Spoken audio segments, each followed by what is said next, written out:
드디어 발표했습니다. 새 정부 123대 국정과제 국민이 주인인 나라 함께 행복한 대한민국. 그 중에서 오늘은 65세 이상 노인 어떤 혜택들이 있는지 바로 확인해 보겠습니다.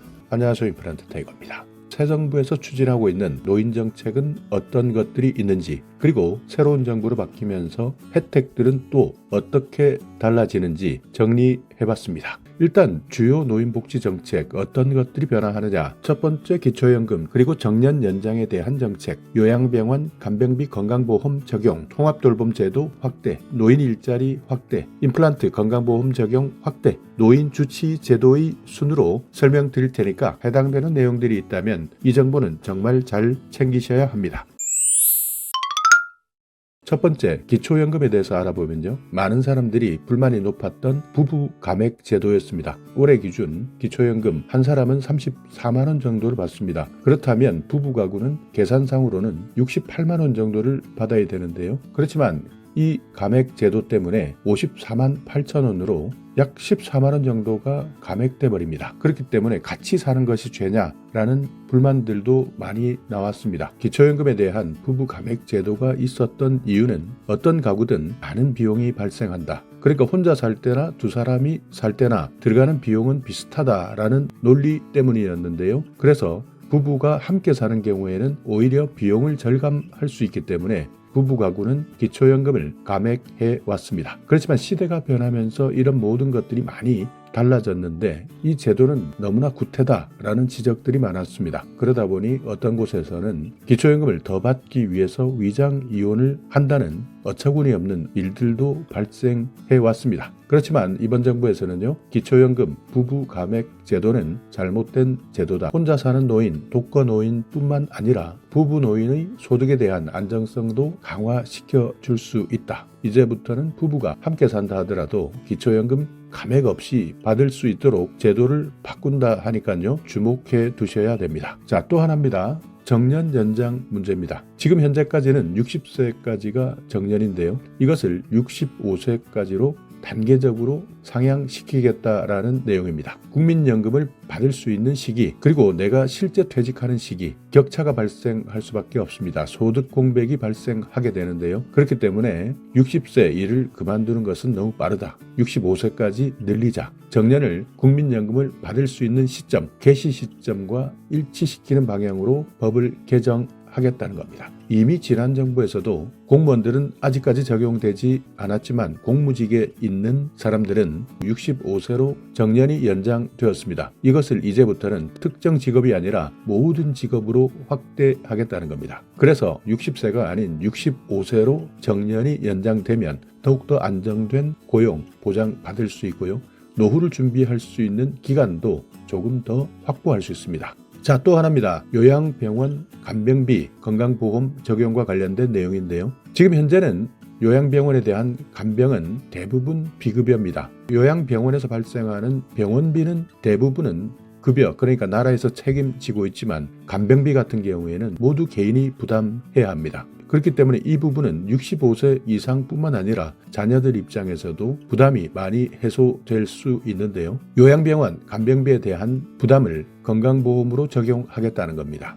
병실 앞에서 매일 밤새 걱정하면서 지내고 있는 가족들, 병 때문에 힘들어하는 것들도 있지만 간병비 때문에 직장에 출근하지도 못하고 병수발에 매달릴 수밖에 없었는데요. 이것을 이제부터는 건강보험에 적용하게 되면 훨씬 더 부담은 줄어들 수 있습니다. 자, 또 하나입니다. 통합 돌봄이 확대됩니다. 일명 커뮤니티 케어인데요. 지역 내에서 의료나 요양, 복지, 돌봄 서비스를 통합 제공하겠다는 겁니다. 자, 그렇다면 어떻게 하느냐? 방문 건강관리를 더욱더 강화한다는 겁니다. 많은 분들 노인이 되면 건강관리 하는 것 중요하게 생각하지만 이미 건강이 악화되신 분들은 실제 건강을 체크하는 것 힘든 분들 많습니다. 그렇기 때문에 이제 이런 분들을 직접 방문해서 건강관리를 해주겠다. 통합돌봄의 개념이고 재택의료도 제도화시키겠다. 그러니까 복지관이나 보건소, 요양시설 이런 공공기관뿐만 아니라 민간의 모든 요양과 관련된 시설들 협업체계를 구축하겠다는 겁니다. 이렇게 되면 어떤 분들은 굳이 시설에 입소하지 않아도 되시는 분들 많이 생길 수 있습니다. 굳이 내가 시설까지 들어가지 않고도 내 집에서 돌봄이 실현 가능해지는 겁니다. 그래서 어떤 사람들은 극구 시설을 거부하시는 분들이 있습니다. 그렇기 때문에 혹시 이런 분들이 주위에 있다면 통합돌봄, 내 집에서 돌봄을 받을 수 있는 이 정책도 주목하셔야 합니다. 노인 일자리도 확대됩니다. 현재 84만 개 수준인데요. 이것을 140만 개로 확대하겠다는 겁니다. 일하는 노인에게 안정적인 일자리 기회를 제공하겠다는 건데요. 매년 연말이나 연초 일자리 쟁탈전 정말 치열합니다. 공공형 같은 경우에는 환경정비나 안전지킴이 같은 일자리가 많고요. 시장형 사업은 사회 서비스나 돌봄 사업에 종사하는 일자리가 많습니다. 그 외에도 고령자 맞춤으로 재취업 교육을 더욱더 확대해서 제공하겠다라는 내용까지 포함되어 있는데 정부에서 모든 것을 다 감당할 수는 없습니다. 일자리가 그만큼 확대될수록 예산까지도 늘어나야 하기 때문에 지방자치단체와 연계해서 확대 운영하겠다는 겁니다. 언제부터 시행할지 이것은 반드시 예산이 필요한 부분이기 때문에 올해 연말 정도 여기에 대한 구체적 내용이 확정될 것으로 보입니다. 자, 또 하나입니다. 임플란트입니다. 임플란트에 대한 건강보험 적용을 확대합니다. 지금은 65세 이상 임플란트 2개까지만 건강보험 적용했는데요. 연령을 하향하겠다는 겁니다. 그리고 보장 개수도 확대하겠다는 건데요. 보통 임플란트를 하게 되면 대부분의 사람들은 65세가 되기 전에 임플란트를 하게 됩니다. 비용에 대한 부담 상당히 클 수밖에 없는데 이제 65세 이상에서 적용 대상 연령을 내린다면 많은 사람들이 혜택을 받을 수 있습니다. 몇 살까지 내리냐 정부의 발표가 있으면 신속히 알려드리도록 하겠습니다.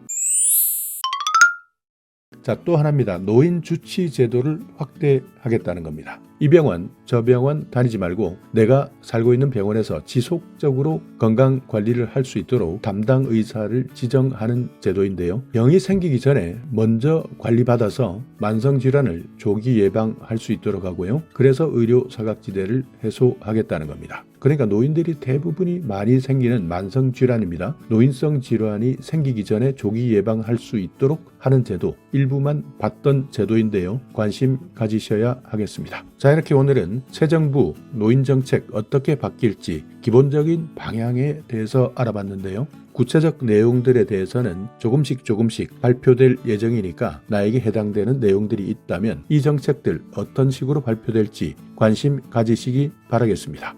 자, 오늘 영상 여러분께 조금이나마 유익한 정보가 있었다면요. 오늘도 구독 그리고 좋아요 부탁드리겠습니다.